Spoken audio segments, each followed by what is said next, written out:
1920 में ब्रिटिश राज के दौरान प्रशासक स्कॉट बक्सटन और उनकी पत्नी कैथरीन आदिलाबाद के एक जंगल का दौरा करते हैं, जहां वे गोंड जनजाति की कलात्मक प्रतिभा वाली एक युवा लड़की मल्ली का अपहरण कर लेते हैं। अधिनियम से क्रोधित जनजाति के संरक्षक कोमाराम भीम अख्तर नाम के एक मुस्लिम व्यक्ति की आड़ में उसे बचाने के इरादे से दिल्ली जाते हैं। अन्यत्र हैदराबाद के निजामते राज के प्रति सहानुभूति रखते हुए स्कॉट के कार्यालय को आसन्न खतरे की चेतावनी देते हैं। खतरे को कम करने के लिए कैथरीन भारतीय इंपीरियल पुलिस में एक महत्वाकांक्षी अधिकारी रामा राजू की सहायता लेती है। राजू और उसके चाचा वेंकटेश्वरुलु अपने नए काम की शुरुआत करते हुए सुराग खोजने की उम्मीद में स्वतंत्रता समर्थक कई सभाओं में भाग लेते हैं। उनकी राय भीम के भोले भाले सहयोगी लच्छू का ध्यान आकर्षित करती है।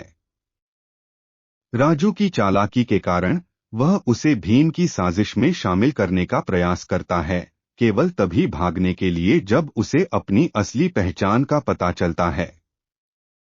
थोड़ी देर बाद भीम और राजू दोनों एक दूसरे से मिलते हैं। अपनी विरोधी पहचान और इरादों से अनजान वे एक लड़के को ट्रेन के मलबे से बचाने के लिए एकजुट हो जाते हैं, जिससे दोनों के बीच दोस्ती हो जाती है।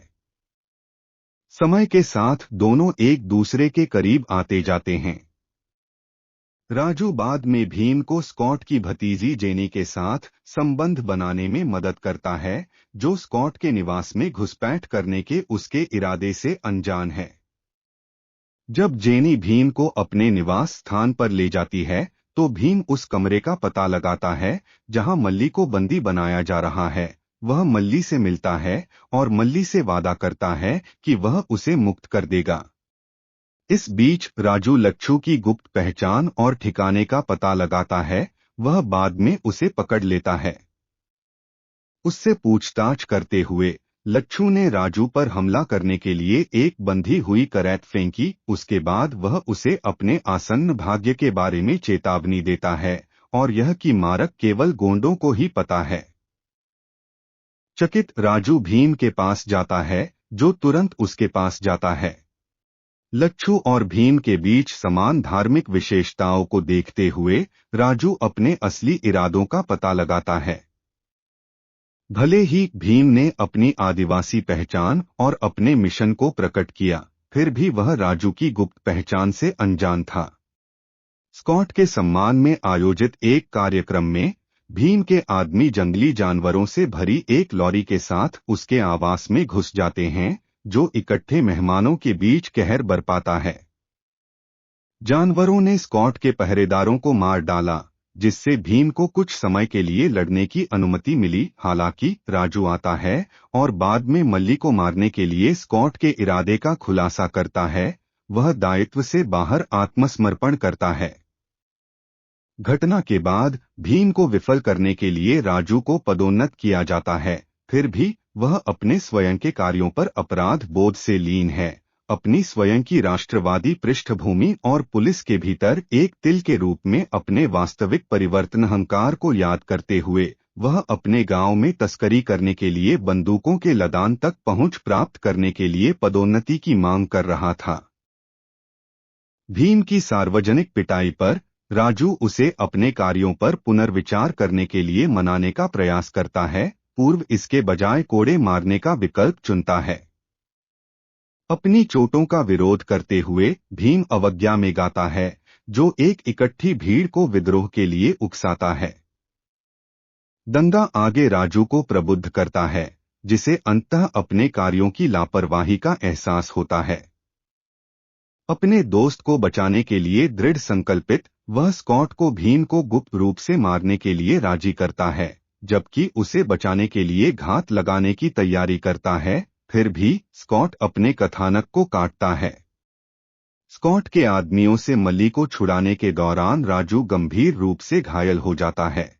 भीम, जो एक साथ खुद को मुक्त करने में कामयाब रहा था, गलती से राजू के कार्यों की व्याख्या मल्ली को मारने के प्रयास के रूप में करता है। वह उसके साथ भागने से पहले उसे काटता है। महीनों बाद भीम, जो मल्ली के साथ हाथरस भाग गया था, औपनिवेशिक अधिकारियों द्वारा घेर लिया जाता है। जब सीता, राजू की मंगेतर, एक बहाने के रूप में चेचक की महामारी का दावा करके उन्हें पीछे हटाती है, तो वह उजागर होने से बच जाता है। भीम की पहचान से अनभिज्ञ वह राजू के वास्तविक उपनिवेश विरोधी उद्देश्यों और उसके आसन्न निष्पादन के बारे में बताती है।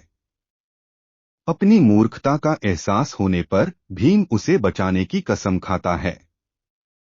सहानुभूति रखने वाली जेनी की सहायता से भीम उस बैरक में घुसपैठ करता है जहां राजू को हिरासत में रखा गया है, और इस प्रक्रिया में कई सैनिकों को सतर्क करते हुए उसे मुक्त कर देता है।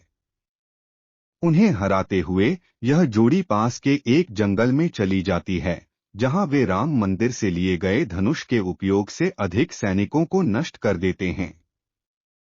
लड़ाई को स्कॉट तक ले जाते हुए इस जोड़ी ने बैरक की पत्रिकाओं में एक ज्वलंत मोटरसाइकिल फेंकी, जिसके परिणामस्वरूप आग लग गई।